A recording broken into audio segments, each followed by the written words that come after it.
Oi, pessoal, meu nome é Luana, sou estudante do curso de Ciências Biológicas aqui na UEG.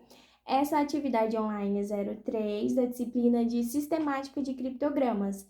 E a gente vai falar um pouquinho aqui hoje sobre briófitas. Eu preparei um slide pra gente e aí a gente vai acompanhando pelo slide. A gente vai entender um pouquinho sobre o que são as briófitas, qual o conceito de briófitas, onde elas são encontradas, os tipos de briófitas, enfim. A gente vai entender um pouquinho mais sobre briófitas. Aqui no primeiro slide a gente já tem um exemplo de briófitas. É muito comum a gente encontrar briófitas, né? Normalmente em rochas, pode acontecer também dela nascer em muros, em troncos de árvores. É muito comum da gente encontrar briófitas, principalmente no período chuvoso. São plantas que geralmente apresentam pequeno porte e destacam-se pela ausência de vasos condutores, sendo, portanto, avasculares. Ou seja, enquanto as outras plantas elas têm os vasos condutores para transferir suas propriedades entre si, as briófitas elas não têm. Então, elas fazem essa transferência de propriedades de células por células. As briófitas são um grupo de plantas não vasculares, que inclui os musgos, as hepáticas e antóceros.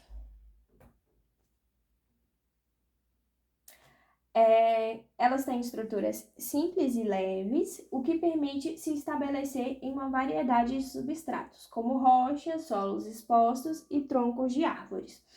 Essa simplicidade é uma vantagem em ambientes onde as condições são adversas para as plantas mais complexas. Ou seja, as briófitas elas conseguem se manter em ambientes que provavelmente para outras plantas não seria possível.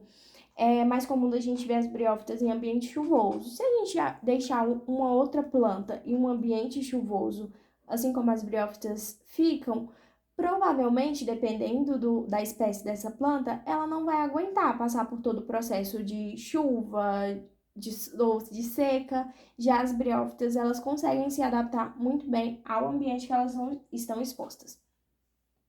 Elas têm a habilidade de retenção de água. Embora não tenham vasos condutores, as briófitas têm capacidade de absorver água diretamente através das suas superfícies. Isso lhes permite sobreviver em ambientes úmidos e até mesmo tolerar períodos de seca. É o que a gente falou, elas conseguem se adaptar bem ao ambiente, então elas conseguem passar pelo período chuvoso, pelo período de seca e se adaptar àquele ambiente. Possuem capacidade de colonização. As briófitas podem se espalhar facilmente através de esporos leves que podem ser transportados pelo vento ou pela água. Isso facilita a colonização de novos habitats, mesmo aqueles que são inóspitos para outras plantas, ou seja, alguns ambientes que para outras plantas seriam ruins, para as briófitas são ambientes normais, né? Tem resistências a condições adversas. Algumas espécies de briófitas possuem adaptações que lhe permitem resistir a condições extremas, como secura e temperaturas variáveis. E por isso as briófitas elas foram as pioneiras, né, na colonização. Elas foram as primeiras plantas a serem colonizadas por toda essa facilidade que elas têm. Vamos agora falar sobre as características gerais das briófitas. Aqui tem outro exemplo de briófita, essa aqui em uma rocha. Essa já é uma mais bonitinha, vamos dizer assim, né? Elas têm a estrutura simples, ou seja, elas não possuem tecidos vasculares, elas não possuem xilema e floema para o transporte de água e de nutrientes. Então, esse transporte, o transporte de todas as propriedades que elas precisam, ele é feito entre si. Isso limita seu tamanho e a complexidade da sua estrutura. Ou seja, as briófitas, elas são menorzinhas, porque dá, vamos dizer assim, mais trabalho para elas conseguirem se reproduzir. Então, elas são menorzinhas. Dependência da água. A reprodução das briófitas é dependente de água, pois os gametas masculinos se movem por meio da água para fertilizar os gametas femininos. Elas têm um papel de ancoragem, ou seja, as briófitas possuem estruturas chamadas rizoides, que ajudam a ancorá-las no substrato. Os rizóides para as briófitas, a gente pode comparar ele à raiz para outras plantas, mas eles não são raízes, tá? As briófitas, elas não têm raízes. Que ajudam a ancorá-las no substrato, mas não têm a função de absorção de água, como as raízes das plantas vasculares. As briófitas, elas podem ser classificadas em 3 tipos. Em musgos, que são os mais comuns, a gente vê por aí, em briófitas hepáticas e em antóceros. Os musgos são um dos grupos mais conhecidos de briófitas e têm algumas características. Eles possuem caules e folhas simples, os ramos podem ser ramificados ou não, eles são pequenos e formam densos tapetes verdes em solos, rochas ou troncos. Os musgos são os mais comuns da gente ver em rocha, em tronco, enfim, né? Frequentemente, eles são encontrados em ambientes úmidos e sombreados. Aqui nós temos um exemplo de musgo.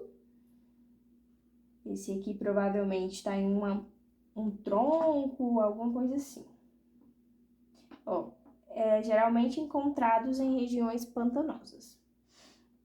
As hepáticas geralmente apresentam uma estrutura mais simples do que os musgos. Elas podem ser folhosas, com folhas finas, encamadas ou talosas, que têm uma forma semelhante a uma lâmina ou a um talo. As hepáticas talosas são muitas vezes achatadas e podem se assemelhar a pequenos fígados, aí que veio a origem do nome hepática.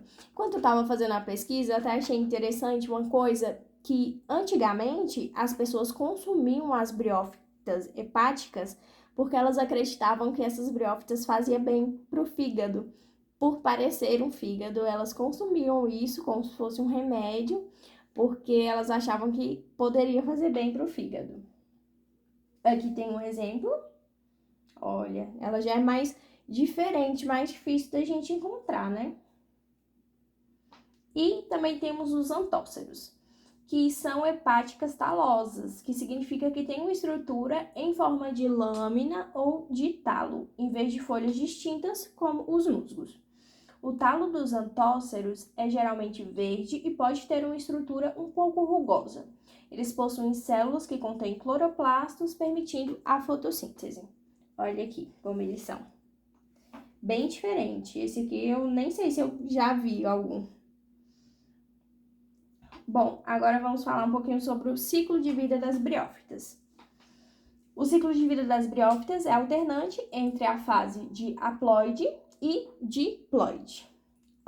Primeiro tem o gametófito, que é a fase dominante que produz os gametas, óvulos e espermatozoides, e os gametófitos podem ser masculinos e femininos. Depois disso, vem a fertilização.